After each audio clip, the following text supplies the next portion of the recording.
नमस्कार। प्रस्तुत है आज का चिंतन। प्रज्ञा परिजनों को आत्मकल्याण और लोक मंगल का दोहरा उत्तरदायित्व संभालना है। इसमें उन्हें अपना व्यक्तित्व अपेक्षाकृत अधिक पवित्र, प्रखर एवं व्यवस्थित बनाना है। इसके लिए कुछ विशेष सद्गुणों को बढ़ाने के लिए अनवरत प्रयत्न करना चाहिए। जो समझना, अपनाना और बढ़ाना है वह इस प्रकार है। लक्ष्य और चिंतन। जीवन को ईश्वर प्रदत्त सर्वोपरि उपहार समझें और उसका उद्देश्य सृष्टा के विश्व उद्यान को अधिकाधिक समुन्नत सुसंस्कृत बनाना माने। इस प्रयास में आत्मकल्याण और विश्व कल्याण के दोनों उद्देश्य पूरे होते हैं। बड़प्पन की महत्वाकांक्षाओं को घटाएं, महानता प्राप्ति की उत्कंठा उभारें, वासना तृष्णा के लोभ मोह के बंधनों में न जकड़ें, सदुद्देश्यों के आकाश में सत्प्रवृत्तियों के पंख पसारें और जीवन मुक्तों की तरह परम लक्ष्य की उपलब्धि के लिए उड़ चलें। मुड़कर न देखें, वर्तमान को संभालें, भविष्य की सोचें, ज्ञान योगी की तरह सोचें, कर्मयोगी की तरह परमार्थ करें, भक्ति योगी की तरह सहृदयता उभारें और उसे पतन पराभव के निराकरण में नियोजित करें। प्रातः उठते ही एक दिन का जन्म, सोते ही एक रात का मरण सोचें और अवसर के श्रेष्ठतम सदुपयोग के लिए भाव भरा निर्धारण करें। महाप्रज्ञा के अवतरण में सहकर्मी बने, प्रज्ञा अभियान में सम्मिलित रहें। हर दिन गायत्री मंत्र की न्यूनतम 3 माला का जप तथा सविता का ध्यानपूर्वक चलाएं। उसमें व्यतिरेक न करें। लोक सेवियों के लिए 7 महाव्रत निम्न प्रकार हैं। श्रमशीलता। समय ही जीवन है। जिसने समय का जितना सदुपयोग किया वह उतना ही जिया। इस तथ्य को ध्यान में रखते हुए एक एक कण क्षण को सुनियोजित कर विधि व्यवस्था में श्रम को निरत रखें। आलस्य प्रमाद को पक्के शत्रु समझें और उन्हें पास न फटकने दें। इस संबंध में अपनी अभ्यस्त आदत को स्वयं सुधारें। पैनी नज़र से देखें कि काम उदास मन से उपेक्षापूर्वक मंद गति से तो नहीं हो रहा है। समुचित तत्परता और स्फूर्ति बरती गई या नहीं। श्रम, समय और परिपूर्ण मनोयोग से ही काम का स्वरूप निखरता और प्रयोजनपूर्ण होता है। किसी काम को छोटा न माने। हाथ में आए काम को ठीक समय पर सही रीति से समूची योग्यता लगाकर करने की प्रतिष्ठा का प्रश्न मानकर चलें। खाली समय होने पर दूसरों द्वारा बताए जाने की प्रतीक्षा न करके स्वयं अपने लिए काम की तलाश करें। निजी या समीपवर्ती क्षेत्र से अव्यवस्था हटाने के रूप में वह कहीं भी प्रचुर मात्रा में मिल सकता है। प्रगति का एक ही मापदंड है, किसने अपने कार्यों को कितना उत्साह दिखाया और उछल कर किया। सुव्यवस्था। सौंदर्य उपासक बने। स्वच्छता, सादगी और सुरुचि का समावेश ही सौंदर्य है। अपने शरीर, वस्त्र, बिस्तर, निवास तथा कार्य क्षेत्र पर इस संदर्भ में पैनी दृष्टि रखें कि कहीं गंदगी, कुरूपता, अस्त व्यस्तता तो दिखाई नहीं पड़ रही है। जहाँ दिखे वहाँ फिर कभी के लिए टालने की अपेक्षा तुरंत सुधारने का प्रयत्न करें। निजी कार्य क्षेत्र को सुंदर सुव्यवस्थित बनाने के लिए अतिरिक्त साथियों को भी अपना माने और उस परिकर में भी अधिक सुव्यवस्थित बनाने की बात सोचें। जो समझ में न आए उसे विनयपूर्वक एवं सद्भावनापूर्वक कराएं भी। भूल बताने, दोष लगाने, व्यंग उपहास करने पर तो सेवा सहायता भी कटुता उत्पन्न करती है। यह ध्यान में रखकर ही साथियों से सुव्यवस्था में योगदान लें। रात को जल्दी सोएं, प्रातः जल्दी उठें, डायरी लिखें। अपने समय, श्रम, चिंतन, धन एवं प्रभाव की संपदा के अनुपयोग, दुरुपयोग एवं सदुपयोग का लेखा जोखा रखें। अव्यवस्था ढूंढें और उसे साहसपूर्वक सुधारें। अभ्यस्त ढर्रे की समीक्षा करें और उसमें अधिकाधिक प्रगतिशीलता का समावेश करने के लिए प्रयत्नशील रहें। ध्यान रखें, योजनाबद्ध काम करने, प्रसंगों के हर पहलू पर विचार करने, परिवर्तन सोचने, साधन जुटाने, सहयोग पाने की व्यवस्था बुद्धि ही स्तर उठाती, सम्मान दिलाती एवं सफल बनाती है। शिष्टता। दूसरों को सम्मान और अपना विनय वचन व्यवहार में समन्वित रखने की शिष्टता कहते हैं। उस सत्प्रवृत्ति को अपने स्वभाव का अंग बनाएं। उच्छृंखलता न बरतें, उसे अपनी गिरावट और दूसरों की अवहेलना द्वारा दुखद परिस्थितियां उत्पन्न करने वाली निकृष्टता समझें। यह दोष स्वभाव में घुस गया हो तो उसे कड़ी आत्मसमीक्षा करके खोजें और निरस्त करने के लिए संकल्प पूर्वक प्रयत्न करें। अभ्यासवश जब भी ऐसे प्रसंग बन पड़े, कान पकड़ने जैसी छोटी आत्म प्रताड़ना देकर प्रायश्चित करें। मिलन और विदाई का शिष्टाचार न भूलें। चित्त प्रसन्न रखें और मंद मुस्कान बनाए रहने की आदत डालें। न थकान प्रकट होने दें और न उदासी। कहें कम सुने अधिक, शेखी न भगारें। मैं के स्थान पर हम लोग शब्द का प्रयोग करें। चापलूसी न करें, पर सज्जनोचित सद्व्यवहार में कमी न पड़ने दें। आवेश, उत्तेजना, कर्कशता, खीज, झल्लाहट से दूर रहें। जो कहना है शांत चित्त और शालीन शब्दावली में कहें। गाली गलौज तक न उतरें। रोष प्रकट न करने, सुधारने, दबाने के ऐसे भी तरीके हैं जिनमें अपनी शालीनता न गंवानी पड़े। उतावली में किसी निष्कर्ष पर न पहुँचे।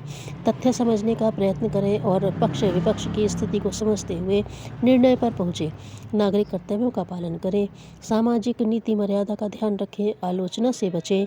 व्यंग, उपहास, निंदा, चुगली के दुर्गुण न अपनाएं। जहाँ सुधार की आवश्यकता है वहाँ आत्मीयता का समावेश रखते हुए हानि लाभ के पक्ष रखें और अनुरोध युक्त सुझाव भर प्रस्तुत करें। संयमशीलता, अपनी श्रम, समय, चिंतन, धन एवं प्रतिभा के रूप में उपलब्ध क्षमताओं का महत्व समझें और उनके सदुपयोग से प्रगति पथ पर अग्रसर होने की बात सोचें। इन विभूतियों का एक कण भी बर्बाद न होने दें। अपव्यय अपने ही उज्जवल भविष्य का विनाश है। इंद्रिय संयम बरतें, चटोरेपन से बचें और कामुक चिंतन की हानियाँ समझें। दिनचर्या बनाएं और कठोरतापूर्वक पालन करें। न श्रम से जी चुराएं और न समय को प्रमाद में गंवाएं। स्वाध्याय की आदत डालें। आत्मनिर्माण की योजना बनाने के चिंतन मनन में मन को लगाएं।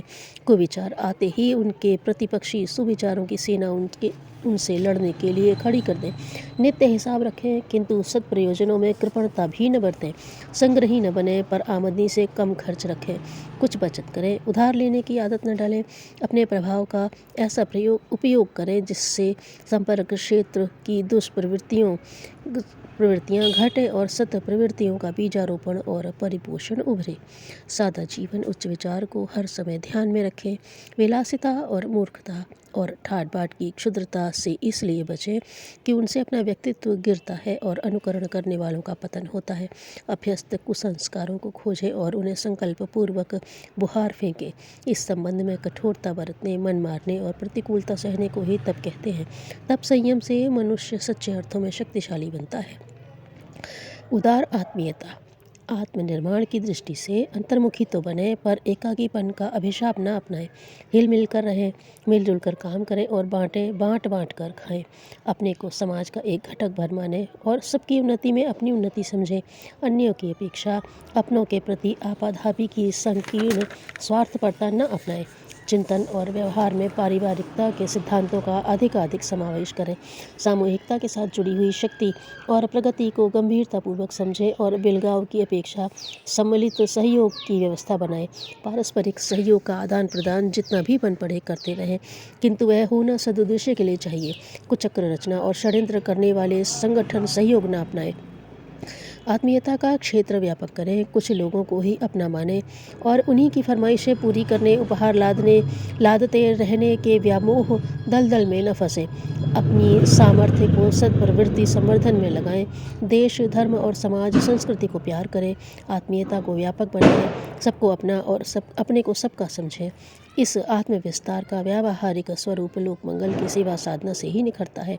उदारता बरतें और बदले में आत्मसंतोष, लोक सम्मान तथा दैवी अनुग्रह की विभूतियाँ कमाएं। प्रगल्भता, दूरदर्शी विवेकशीलता अपनाएं और उसी आधार पर नीति निर्धारित करें। प्रचलित ढर्रे में से उतना ही स्वीकार करें जो उचित हो। लोक मंगल का ध्यान रखें किंतु लोकमत पर ध्यान न दें। जनसमूह का प्रचलित प्रवाह अवांछनीयता की ओर है, उसके साथ न बहे। हर प्रसंग पर न्याय नीति अपनाएं और कौन क्या कहता है उसकी उपेक्षा कर सकने का साहस जुटाएं। एक आंख प्यार की, दूसरी सुधार की रखें। औचित्य को समर्थन दें, साथ ही अनौचित्य से असहमत रहें और उसे सहयोग न दें। संभव हो तो विरोध भी करें और संघर्ष भी। यह नीति अपनों के साथ भी बरती जाए और दूसरों के साथ भी।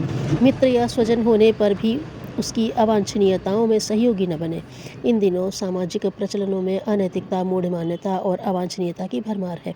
उल्टे को उल्टा और सीधे उल्टे को उल्टा करके सीधा करने की नीति अपनानी चाहिए। इसके लिए नैतिक, बौद्धिक और सामाजिक क्रांति आवश्यक अनुभव करें और उसे पूरा करने में कुछ कसर न उठा रखें।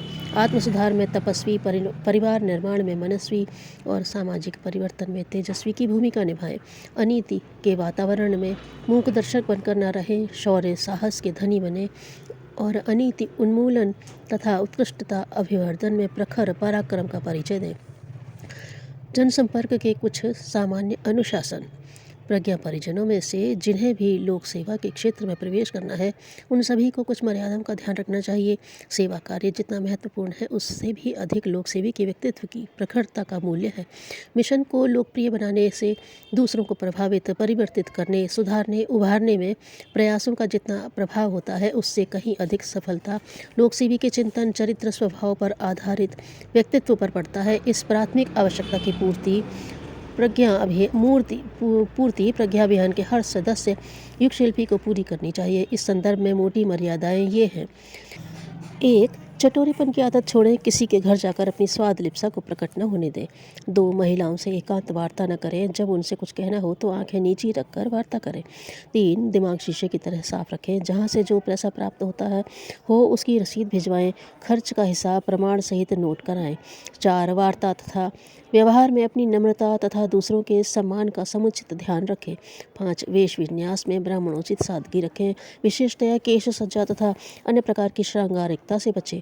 इसके अतिरिक्त भी सज्जनता, शालीनता, शिष्टाचार से संबंधित अन्य नियम मर्यादाओं का जितना अधिक पालन किया जा सके, उतना ही व्यक्तित्व निखरेगा और उस आधार पर सेवा कार्यों का अधिक ठोस परिणाम निकलेगा।